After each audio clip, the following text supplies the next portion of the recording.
Hey, welcome back, friends. I'm glad that you are joining me again today. If we've never met before, my name is Sharon, and I'm happy that you're studying with me today. So I have a funny shirt on today. Do you know the word for this in English? It's alien. So my son, I was putting clothes on my son in the morning, and he saw the shirt, and he said, "What's that?" He's 2, by the way, 2.5. And I said, "It's an alien. You'll be battling them someday." And he goes, "Okay." So, fun story I just wanted to share with you before we get into the nitty-gritty English grammar today. So this is a 4-part series on the passive voice. This is part of my advanced academic writing series. So the 4 parts that you're going to explore with me, we're going to talk about moving from the active voice to the passive voice. Then we'll talk about the meaning. What does it mean? We'll talk about how we use it in part 3. And finally, part 4, we'll talk about form. For me, it's not helpful to talk about the form of the passive voice until you understand why you would ever need to use it anyway. So that's the reason that we're going to move in that order.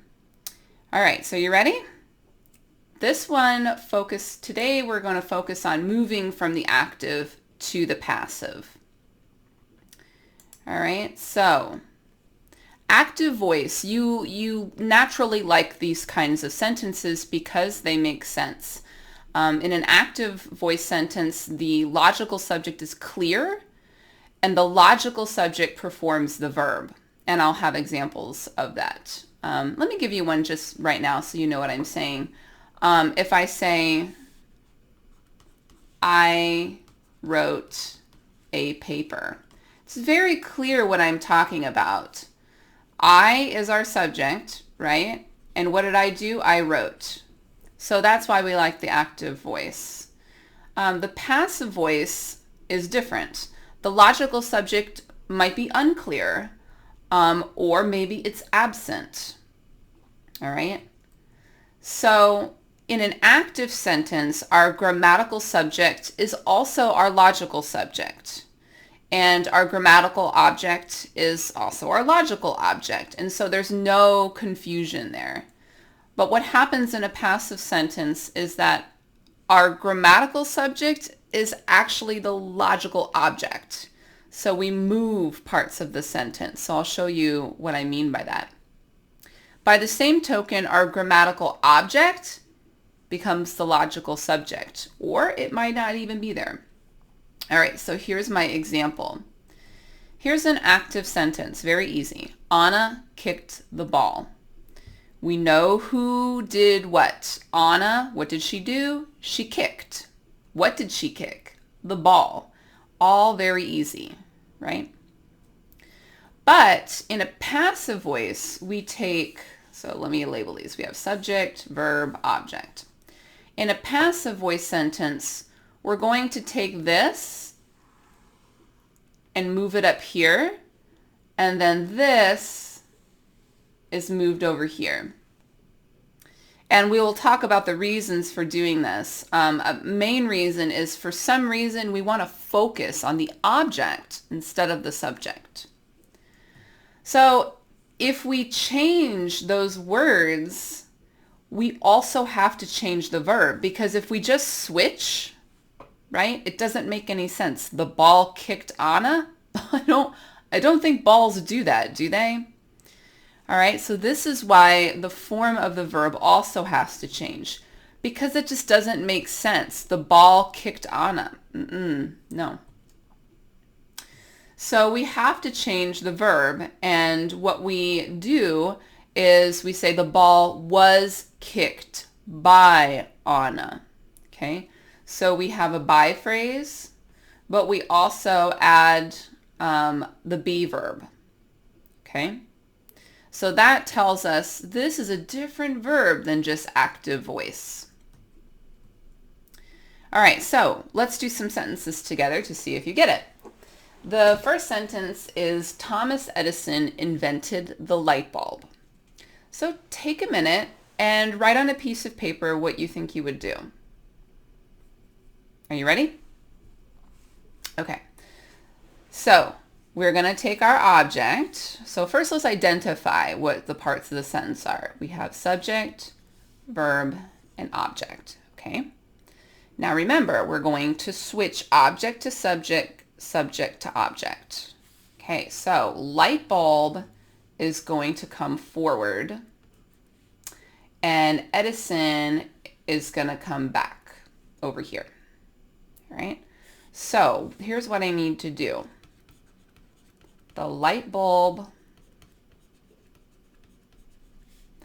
Okay, now we know that this is going to be in the passive voice. And I know what it looks like, but if you don't know what it looks like right now, that's okay. We'll talk about that later. So was invented, can't spell today, invented by Thomas Edison. At this point, this is where my husband would say, Thomas Edison isn't that important. It was actually all Nikola Tesla. And I will just say, okay, I understand. Nikola Tesla was much more important. All right, so the light bulb was invented by Thomas Edison. All right, let's try another one. Shakespeare wrote Romeo and Juliet. So take a minute, see if you can do this on your paper. All right, it's time. All right, so we're going to move. Again, let's identify subject, verb, object. We're going to move this up here, and we're going to move this back here. I'm not going to write out the whole thing. Romeo and Juliet was written by Shakespeare.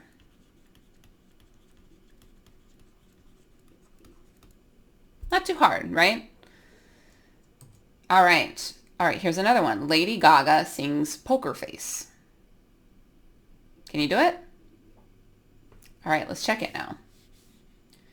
So subject, verb, object. We're going to move Poker Face up here, Lady Gaga back here. So I'm just going to say Poker Face PF. This one's a little different. See, notice that this is present. Okay, and we'll talk about form and tense later on. But so just know it's not going to look the same as these two because those are past.